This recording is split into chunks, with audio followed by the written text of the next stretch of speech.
Hello दोस्तों, Hindi mirror पर फिर से आपका स्वागत है। दोस्तों, आज के वीडियो का जो कंटेंट है वह कंटेंट है हिंदी की उपभाषाएं और उनकी बोलियां। तो हमने जो आपको इससे पहले जो हमने आपको टॉपिक कराया था वह कराया था भाषा से संबंधित, यानी कि जो भाषा को जो उद्भव हुआ और उसका फिर विकास कैसे हुआ, इसके बारे में आपको पूरी जानकारी दी गई थी इससे पहले वीडियो में। और वह जो कंटेंट है कि हिंदी भाषा की उत्पत्ति और उसका विकास कैसे हुआ, वह सभी कक्षाओं, यानी कि सभी जो बीए है, एमए है और आपका बीकॉम है, बीकॉम में कंपलसरी है हिंदी, तो उन्हीं सभी क्लास के लिए ये कंपलसरी जो है टॉपिक कह लीजिए या फिर विषय कह लीजिए, ये आपके जो है भाषा से संबंधित बीए में भी आता है, एमए में भी आता है और बीकॉम जहाँ पर ये कंपलसरी है हिंदी, वहाँ भी ये टॉपिक ज़रूर आता है। तो बने रहिए हिंदी मिरर के साथ और अपने जो आपके लेक्चर हैं और आपका जो सिलेबस है उसके अकॉर्डिंग अपनी तैयारी करते रहिए। चलिए देखते हैं, और अपने नोट्स को मेंटेन कर सकते हैं आप यहाँ से। तो पहला टॉपिक ख़त्म हो चुका है, उसको करिए वहाँ से। फिर इसके बाद आपको करना है बोली और उपभाषाएं। थोड़ा बहुत मैं इसमें पहले बता चुकी हूँ, चलिए आगे शुरू करते हैं इसका। हिंदी की उपभाषाएं होती हैं, जैसे कि मैंने आपको बताया था इसके बारे में कि ये उपभाषाएं हैं। फिर उसके बाद मैंने बताया था कि इसके अंतर्गत बोलियां आती हैं, जिसमें मैंने आपको पश्चिमी हिंदी समझाया था और पूर्वी हिंदी समझाया था। चलिए अब आगे का देखते हैं और कौन कौन सा होता है। हिंदी की जो है 5 उपभाषाएं होती हैं और उनके निम्नलिखित बोलियां होती हैं, जो कि होती हैं 18। वैसे हमारे यहाँ 22 भाषाओं को मान्यता मिली हुई है, लेकिन यहाँ पर 18 का ही जिक्र होगा, ठीक है। बाकी जो बची हैं आपकी 4, तो उनके बारे में भी बता दिया जाएगा। पश्चिमी हिंदी के अंतर्गत देखते हैं कौन कौन सी आती हैं। पश्चिमी हिंदी के अंतर्गत खड़ी बोली, हरियाणवी, ब्रजभाषा, बुंदेली, कन्नौजी। फिर पूर्वी हिंदी है उपभाषा, अवधी, वघेली, छत्तीसगढ़ी। फिर राजस्थानी हिंदी, इसके अंतर्गत मारवाड़ी है, जयपुरी है, जयपुरी को ढूंढाड़ी भी बोला जाता है, मेवाती है, मालवी है। फिर बिहारी हिंदी के अंतर्गत भोजपुरी, मैथिली, मगही। फिर पहाड़ी हिंदी के अंतर्गत गढ़वाली, कुमाऊनी और नेपाली। इस प्रकार से ये पूरी 18 बोलियां हैं। कुछ याद हो, अगर आपने इससे पहले वाली वीडियो नहीं देखी है तो उसको ज़रूर देखें, क्योंकि ये 2 पार्ट है। पहला पार्ट आपका भाषा, उसके बाद फिर ये आपकी बोली। तो अगर आपने पहला पार्ट इसका नहीं देखा तो उसको ज़रूर देखें, तभी आप इसको आगे समझ पाएंगे, ठीक है। ये चीज़ मैं आपको बता चुकी हूँ कि ये जो उपभाषाएं थी कहाँ से इनकी उत्पत्ति हुई। अपभ्रंश से बताया था ना कि अपभ्रंश के अंतर्गत शोरसेनी अपभ्रंश के अंतर्गत पश्चिमी हिंदी आती है। इस तरह से ये मैंने आपको पिछली वीडियो में सारा समझाया था। चलिए देखते हैं अब पश्चिमी हिंदी। पश्चिमी हिंदी में अभी आपको मैंने बताया कि 5 बोलियां आती हैं। पश्चिमी हिंदी का विकास शोरसेनी अपभ्रंश से हुआ है, यहाँ भी ये चीज़ बता दी गई आपको। और पश्चिमी हिंदी की प्रमुख बोलियां निम्न प्रकार हैं, चलिए देखते हैं। पहली बोली आती है खड़ी बोली। इस बोली को हिंदुस्तानी, सरहिंदी, बोलचाल की हिंदुस्तानी, खड़ी बोली आदि नाम दिए गए हैं। इसका दूसरा व सही नाम कोरवी है। यह वही प्रदेश है जिसे पहले कुरु जनपद कहते थे। तो इसमें 2 पॉइंट आपके निकल के आ रहे हैं। एक तो ये खड़ी बोली को हिंदुस्तानी, सरहिंदी और बोलचाल की हिंदुस्तानी खड़ी बोली कहा जाता है। दूसरा पॉइंट आ रहा है कि इसका दूसरा नाम जो है कोरवी है, ठीक है। तो ये 2 पॉइंट जरूर पढ़ लीजिए। चलिए आगे चलते हैं। अब आते हैं क्षेत्र पर। क्षेत्र यानी कि जो इसके बोलने वाले हैं। कोरवी या खड़ी बोली के जो क्षेत्र हैं, रामपुर है, मुरादाबाद, बिजनौर, मुजफ्फरनगर, मेरठ, बुलंदशहर, सहारनपुर, देहरादून के मैदानी भाग, ठीक है, अम्बाला के पूर्वी भाग तथा पटियाला के पूर्वी भागों में ये बोली जाती है। क्या? कोरवी या फिर खड़ी बोली। अब खड़ी बोली का जो परिष्कृत रूप जो है, मानक हिंदी में पर्याप्त समानताएं मिलती हैं। जो मानक रूप मान लिया गया है हिंदी का, तो उसमें जो है खड़ी बोली में इसमें काफ़ी समानताएं मिलती हैं। नेक्स्ट पॉइंट है 14वीं यानी कि 14 जो शताब्दी थी, तो उसमें सर्वप्रथम खुसरो ने इस बोली का प्रयोग 16वीं 17वीं शताब्दी तक हिंदी साहित्य व ब्रजभाषा अवधि का आधिपत्य रहा था। यानी कि ब्रजभाषा और अवधि में जो है साहित्य लिखा गया था, लेकिन उसके बाद जो है कालांतर में खड़ी बोली हिंदी साहित्य लिखे जाने लगा था। उसके बाद न केवल पद्य में अपितु गद्य में भी खड़ी बोली का प्रयोग हुआ था। पहले जो है सिर्फ पद्य लिखा जाता था, उसके बाद गद्य जो है उसके बाद लिखना शुरू हुआ और खड़ी बोली में ही वह लिखा गया। पद्य भी लिखा गया और गद्य भी, दोनों। नेक्स्ट है, खड़ी बोली के विकास के साथ साथ हिंदी साहित्य में गद्य का जन्म हुआ। सदल मिश्र जो हुए, लल्लू लाल, सदा सुखलाल आदि ने अपने गद्य में खड़ी बोली का प्रयोग किया था। गद्य साहित्य के विविध रूपों में हिंदी खड़ी बोली ने उल्लेखनीय विकास किया है। जो खड़ी बोली है उसने कहाँ ज़्यादा विकास किया? गद्य साहित्य में किया उसने। ठीक है, इस पॉइंट को बहुत अच्छे से पढ़ लीजिए, क्योंकि गद्य साहित्य की शुरुआत ही अच्छे तरह से जब हुई जब वह खड़ी बोली में लिखा जाने लगा। नेक्स्ट है आपका, जयशंकर प्रसाद जी, सूर्यकांत त्रिपाठी निराला, महादेवी वर्मा आदि कवियों ने खड़ी बोली का ही प्रयोग किया है। लेकिन आपका जो भक्ति काल है वहाँ पर क्या है? ब्रजभाषा, अवधी भाषा। ठीक है, फिर उसके बाद जब आधुनिक काल में छायावाद आया तब ये ज़्यादा शुरुआत हुई इसकी। नेक्स्ट है, जयशंकर प्रसाद रचित कामायनी खड़ी बोली का प्रसिद्ध महाकाव्य है। इसको भी पढ़ लीजिए, इस वाली पॉइंट्स को। खड़ी बोली में अतुकांत पद्य में निराला जी की प्रमुख स्थान है, यानी कि सूर्यकांत त्रिपाठी निराला का प्रमुख स्थान है। और खड़ी बोली का प्रथम महाकाव्य हरिओद के द्वारा रचित प्रिय प्रवास है। उनकी रचना जो प्रिय प्रवास है वह खड़ी बोली की प्रथम महाकाव्य माना जाता है। तो बहुत ही अच्छी जानकारी आपको भाषा के साथ साथ दी गई है और आपको जो है खड़ी बोली के बारे में बताया गया है। अब यहाँ पर है विशेषताएं, ये आप पढ़ लीजिए। वैसे ये ज़्यादा इम्पोर्टेंस नहीं है, लेकिन फिर भी आप अपनी नॉलेज के लिए इसको पढ़ सकते हैं। यहाँ पर विशेषताएं और भी हैं, 4 पॉइंट्स में विशेषताएं हैं। इसको आप स्क्रीनशॉट ले लीजिए या फिर इसको पढ़ लीजिए। चलिए नेक्स्ट हम चलते हैं हरियाणवी। हरियाणवी को हरियाणवी बांगरू भी कहा जाता है। नोट करिए इस बात को। जॉर्ज ग्रियर्सन ने हरियाणवी को बांगरू नाम दिया था। ठीक है, बांगरू नाम किसने दिया था? जॉर्ज ग्रियर्सन ने। हरियाणा प्रांत जो है पानीपत, सोनीपत, जिंद, पटियाला, हिसार, गुड़गांव तथा दिल्ली के देहात क्षेत्र में हरियाणवी बोली जाती है। हरियाणा प्रांत में अहिर तथा जाटों की बाहुल्यता है। हरियाणा प्रांत में कौन ज़्यादा है? अहीर और जाट, तो वो लोग ज़्यादा हैं, तो उन्हीं की ये बोली भी मानी जाती है। इस कारण हरियाणवी को जाटू भाषा भी कहा जाता है।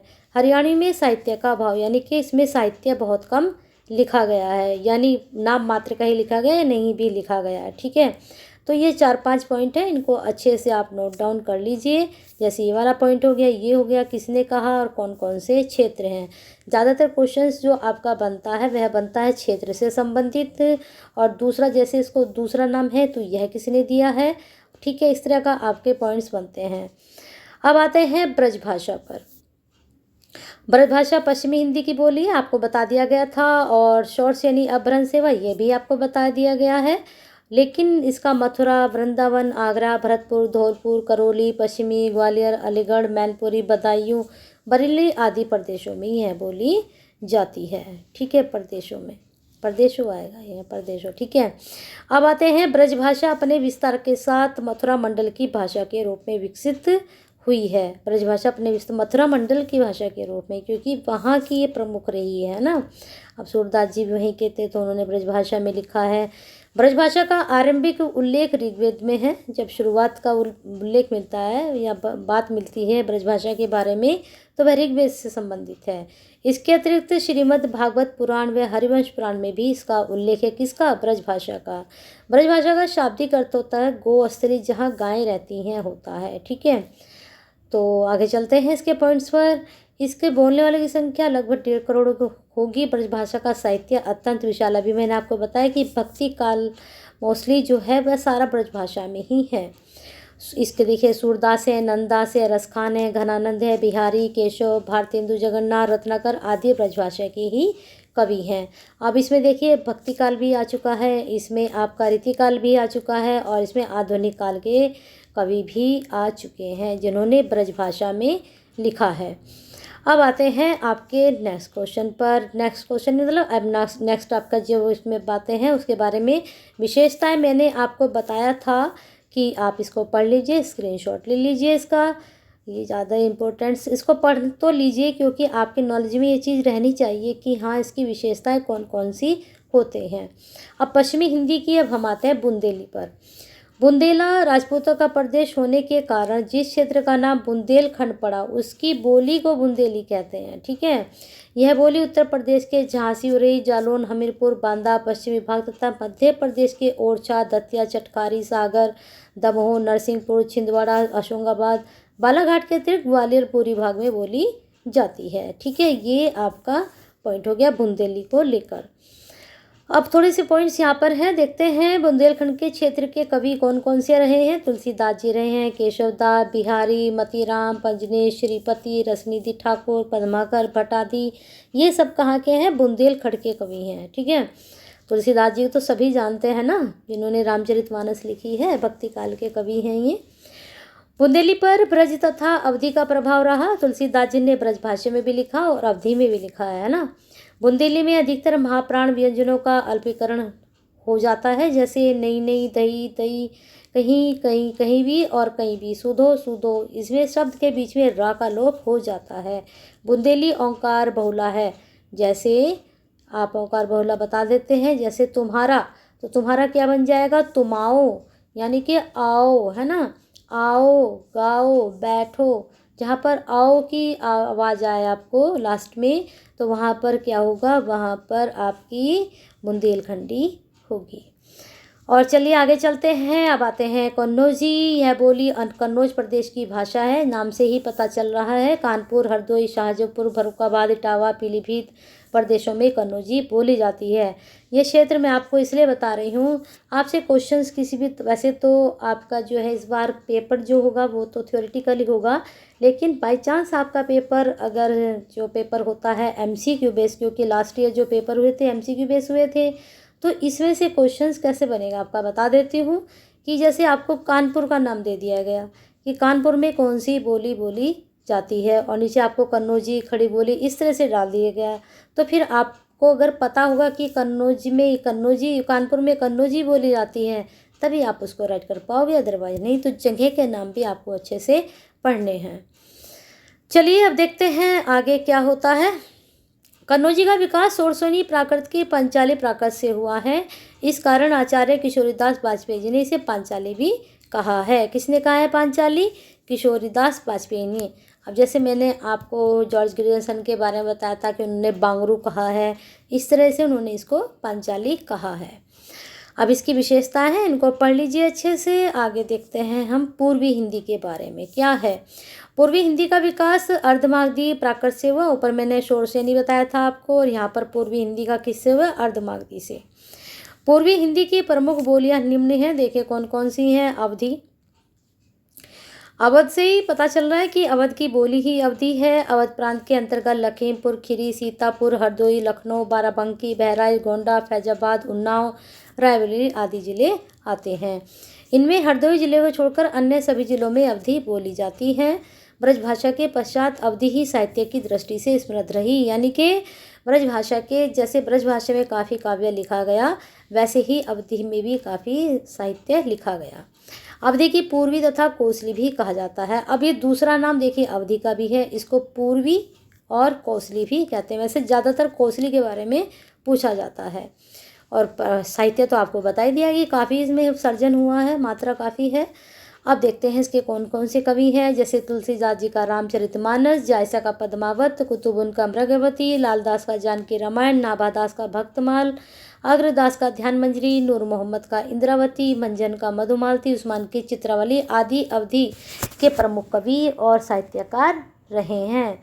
साथ साथ आपको उनकी रचनाओं के बारे में भी पता चल गया। अब जैसे आपसे क्वेश्चन बन जाए कि रामचरितमानस कौन सी भाषा में है या कौन सी बोली में है, तो आप क्या बताओगे अगर आपको नहीं पता है? तो इनको पढ़ लीजिए, मोस्टली इन्हीं के बारे में पूछा जाता है। अब आते हैं अवधि की विशेषताएं, इनको पढ़ लीजिए, स्क्रीनशॉट ले लीजिए या फिर वीडियो को पोस्ट करके पढ़ लीजिए। नेक्स्ट टॉपिक आपका इसमें आएगा अब वघेली। किसकी है ये? बताया था अभी कि पूर्वी हिंदी के अंतर्गत आती है ये भी। वघेलखंड की बोली वघेली कही जाती है। वघेलखंड में वघेल राजाओं का राज्य था, जिसकी राजधानी रीवा थी, ये भी नोट डाउन कर लीजिए। अतः इसका केंद्र रीवा रहा। इसके इस तरह से क्वेश्चन बनेगा कि वघेली का जो केंद्र है कौन सा है? रीवा है, बरेली है, बुंदेलखंड है, इस तरह से क्वेश्चन आपका बन सकता है। अब इसकी ये जगह है कि जहाँ जहाँ ये बोली जाती है, इनको भी पढ़ लीजिए। अब आके आते हैं वघेली की विशेषताएं पढ़ लीजिए, जानकारी आपको होनी चाहिए। अब आते हैं छत्तीसगढ़ी पर। यह भाषा रायपुर, बिलास, रायगढ़, दुर्ग, नंदगांव, कांकेर, सरगुजा, कोरिया में बोली जाती है। इस बोली में साहित्य न के बराबर है। न का मतलब बिल्कुल ही नहीं भी नहीं कह सकते, थोड़ा बहुत है लेकिन न के ही बराबर है, उसका होना न होना बराबर है। इसमें शब्दों के महाप्राणीकरण की प्रवृत्ति होती है, जैसे जन झन आदि, है ना। राजस्थानी हिंदी, ठीक है। अब तो तीसरे पे हम टॉपिक इस पर आ चुके हैं। राजस्थानी हिंदी की उत्पत्ति शौरसेनी अपभ्रंश से हुई है। राजस्थानी हिंदी की प्रमुख बोलियां निम्न हैं, देखते हैं। मारवाड़ी, ये इसमें 4 आती हैं, तो इनको भी ज़रा थोड़ा ध्यान से पढ़ लीजिए, यहाँ से भी क्वेश्चंस 100% बनता है ना। चलिए देखते हैं क्या है। राजस्थान के मारवाड़ क्षेत्र की बोली मारवाड़ी है, मारवाड़ क्षेत्र की, ठीक है। शुद्ध मारवाड़ी जोधपुर और उसके आसपास बोली जाती है। जैसे कुछ मिश्रित रूप हैं, जैसे अजमेर, किशनगढ़, मेवाड़, सिरोही, पालनपुर, जैसलमेर में भी बोली जाती है। मारवाड़ी भाषा का प्राचीन नाम जो है मरु भाषा है। मारवाड़ी राजस्थानी हिंदी की प्रमुख साहित्य भाषा रही है, राजस्थानी हिंदी की, है ना। मारवाड़ी की लगभग 14 उपबोलियां हैं, ठीक है। इनके उपबोलियों के नाम भी अगर आपको मिल जाए तो उनको भी आप पढ़ लीजिए। साहित्यिक मारवाड़ी का शुद्ध रूप जोधपुर और उसके आसपास के भागों व शाखाई क्षेत्र में मिलता है। मारवाड़ी में करण तथा ये, हाँ, इसकी विशेषता है, इनको आप पढ़ लीजिए, है ना। अब आते हैं हम आपके जयपुरी और ढूंढाड़ी पर, उसका ही है ना ये भाग। ढूंढाड़ी को जयपुरी भी कहा जाता है, जयपुरी को ढूंढाड़ी कहा जाता है, कुछ भी आप बोल सकते हो। जयपुरी के शेखावटी क्षेत्र को छोड़कर संपूर्ण जयपुर को ढूंढाड़ी या ढूंढाड़ी कहा जाता है। ढूंढाड़ी के साहित्यिक रूप में ब्रजभाषा, गुजराती, मारवाड़ी का प्रभाव परिलक्षित होता है, यानी कि दिखाई देता है। ढूंढाड़ी में गद्य और पद्य दोनों रूप में साहित्य की रचना की गई है, यानी कि इसमें गद्य भी लिखा गया है और पद्य भी लिखा गया है। आपको खड़ी बोली में भी ऐसे ही बताया गया था ना, तो ऐसे ही यहाँ पर भी है ना। अब आते हैं मेवाती पर। राजस्थान में मेवो जाति निवास करती है, ध्यान से सुन लीजिए। उस क्षेत्र को मेवात तथा जहाँ वहाँ की बोली मेवाती कहा गया है। समझ गए मेवाती क्या है। अलवर भरतपुर में पश्चिमी उत्तर पश्चिमी क्षेत्र तथा गुड़गांव क्षेत्र में मेवाती बोली जाती है। गुड़गांव तो सभी ने सुना है ना, वहाँ पर मेवाती बोली जाती है। चरणदास की शिष्य दयाबाई व सहजोबाई ने अधिकांश मेवाती में ही साहित्यिक रचनाएं की हैं। चरणदास रहे हैं, उनकी जो शिष्या रही हैं दयाबाई, सहजोबाई, उन्होंने मेवाती में ही साहित्यिक रचना की है। ये प्रश्न आपका बन सकता है एग्जाम में, इसमें साहित्य का अभाव देखने को मिलता है। अब आते हैं आपके मालवी पर। मध्य प्रदेश का वह क्षेत्र जो दक्षिणी पूर्वी राजस्थान से जुड़ा है। दक्षिणी पूर्वी आप जानते हैं ना, इस तरह से आप इसको हिसाब लगा सकते हैं। तो मालवा कहा जाता है। इसमें रतलाम, भोपाल, ग्वालियर, नीमच, इंदौर, चित्तौड़ का पूर्वी क्षेत्र, प्रतापगढ़, उज्जैन आदि प्रदेश आते हैं। इन क्षेत्रों में बोले जाने वाली भाषा मालवी कहलाती है। मालवी में साहित्य का अभाव, यानी कि साहित्य नहीं है। अब आते हैं आपकी बिहारी हिंदी। क्या है बिहारी हिंदी के अंतर्गत। बिहारी हिंदी की उत्पत्ति मागधी प्राकृत से हुई है। इसकी प्रमुख बोलियां निम्नलिखित हैं, चलिए देखते हैं कौन कौन सी है। पहले आती है भोजपुरी। बिहार राज्य के आरा जिले के गांव भोजपुर के नाम पर इस भाषा का नाम भोजपुरी पड़ा, आरा जिले के एक गांव के अनुसार, ठीक है। भोजपुर क्षेत्र को राजा भोज ने बसाया था। भोजपुरी ऐसी बोली है जो उत्तर प्रदेश, बिहार, हालांकि ये बिहार की है लेकिन ये उत्तर प्रदेश में उससे ज़्यादा बोली जाती है। झारखंड, नेपाल, फिजी, मॉरिशस आदि क्षेत्रों में भी बोली जाती है, ठीक है। भोजपुरी सिर्फ बिहार में नहीं, उत्तर प्रदेश में भी, झारखंड में भी, नेपाल में भी, फिर मॉरिशस में भी, फिजी में भी बोली जाती है।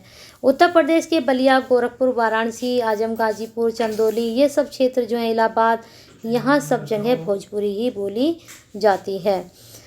अब देखिए आगे, भोजपुरी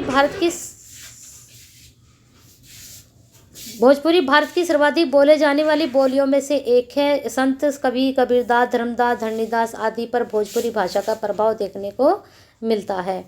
रामनाथ पांडे भोजपुरी के प्रमुख साहित्यकार हैं, देख लीजिए। इसे भोजपुरी में स्त्रीलिंग संज्ञाएं करांत में बोली जाती हैं। अब आते हैं मैथिली पर। देखिए मैथिली में क्या है। मैथिली मगध के ऊपरी क्षेत्रों तथा नेपाल में बोली जाती है। दरभंगा, समस्तीपुर, शिवहर, मधुबनी, पूर्णिया, ये भी बिहार में आते हैं। किशनगढ़, जमशेदपुर, देवघर आदि क्षेत्रों में तथा नेपाल के 8 जिलों, यहाँ पर पूरे 8 जिलों के नाम हैं, मैथिली बोली जाती है। मैथिली भाषा एकमात्र वह बोली है जिसे भारतीय संविधान की 8वीं अनुसूची में शामिल किया गया है। झारखंड राज्य में मैथिली की दूसरी राजभाषा का दर्जा प्राप्त है। बहुत ही इंपॉर्टेंट नॉलेज आपको यहाँ पर मिली है, ये थोड़ा से पॉइंट्स हैं, इनको नोट डाउन जरूर कर लीजिए। आगे आते हैं आपके विद्यापति, गोविंद दास, चंदा झा आदि मैथिली के प्रमुख साहित्यकार रहे हैं। नागार्जुन नागार्जुन रहे हैं, उन्होंने यात्री नाम से भी लिखा है। हिंदी के साथ साथ मैथिली के भी महानतम कवि थे। इन्हें मैथिली में लिखी रचना पत्रहीन नगन गाछे के लिए साहित्य अकादमी पुरस्कार भी मिला था और ये नागार्जुन यात्री के नाम से भी लिखते थे। अब आते हैं मगही पर। मगध क्षेत्र की बोली मगही कही जाती है। इसके अंतर्गत गया, पटना, भागलपुर आदि क्षेत्र आते हैं। भोजपुरी और मगही में अत्यधिक समानताएं देखने को मिलती हैं, यानी कि दोनों एक सी ही लगती हैं जब इनको बोला जाता है। नेक्स्ट है पहाड़ी हिंदी। जॉर्ज ग्रिसन ने पहाड़ी हिंदी को मध्य पहाड़ी कहा है। पहाड़ी हिंदी का विकास खस प्राकृत से हुआ है। ठीक है, यहाँ पर इसका खस से हुआ है। पहाड़ी हिंदी की प्रमुख बोलियां देखते हैं कौन कौन सी हैं। गढ़वाली, सबसे पहले गढ़वाली आती है। यह बोली उत्तराखंड के गढ़वाल क्षेत्र में बोली जाती है। सभी को पता है ना कि गढ़वाल जो है ये आपका जो है उत्तराखंड दो उसमें है, इसके दो हैं, गढ़वाल और कुमाऊं। तो अलग अलग इसमें बोली जाती है। इसके अंतर्गत टिहरी, गढ़वाल, उत्तरकाशी, चमोली जिले शामिल हैं। इस बोली पर पंजाबी, ब्रज व राजस्थानी तथा कुछ सीमा तक वैशाली का भी प्रभाव रहा है। गढ़वाली में लोक साहित्य परचौरात्र में रचा गया, यानी कि है पर इतना नहीं है, समृद्ध है, थोड़ा है। अब आते हैं कुमाऊनी पर। कुमाऊनी का पुराना नाम कुर्मांचल था। इसके अंतर्गत नैनीताल, पिथौरागढ़, अल्मोड़ा, रानीखेत जिले शामिल हैं। यहाँ भाषा बोली जाती है कुमाऊनी। कुमाऊनी की 12 उपबोलियाँ हैं जिनमें खस प्रमुख उपबोली है। ये उपबोलियाँ कौन कौन सी हैं कुमाऊनी की, अगर आप पढ़ना चाहें तो उनको पढ़ सकते हैं। आगे आते हैं नेपाली। यह बोली हिमाचल प्रदेश के शिमला, मंडी, चंपा, जौनपुर, सिरमौर क्षेत्र में बोली जाती है नेपाली। तो इस प्रकार से आपका ये पूरा टॉपिक ख़त्म हो चुका है। भाषा से संबंधित आपकी पहली वीडियो बन चुकी थी। अब ये दूसरी में बोली से संबंधित, मुझे लगता है इससे बाहर और क्या बनेगा आपका। बोली से संबंधित, उपभाषाओं से संबंधित मैंने पूरी डिटेल आपको बता दी है। अगर आपको लगता है तभी भी अभी और भी रिक्वायर है एक लेक्चर की तो मैं बनाऊंगी, लेकिन उसके लिए आपको क्या करना पड़ेगा, कमेंट जरूर करना पड़ेगा। और कमेंट के साथ साथ इसको लाइक कीजिए, शेयर कीजिए और कमेंट भी ज़रूर कीजिए L+S+C। और अगर आज ही जुड़े हैं चैनल से सब्सक्राइब कर लीजिए, बेल आइकन को हिट कर दीजिए, लाल बटन को ज़रूर दबा दीजिए, क्योंकि अब आपको BA first year, BA second year, BA third year और साथ में BCom की जो कंपलसरी है हिंदी, उनके टॉपिक से संबंधित लेक्चर मिलते रहेंगे। तो बने रहिए हिंदी मिनट के साथ। अपना प्यार और साथ ऐसे ही बनाकर रखिए।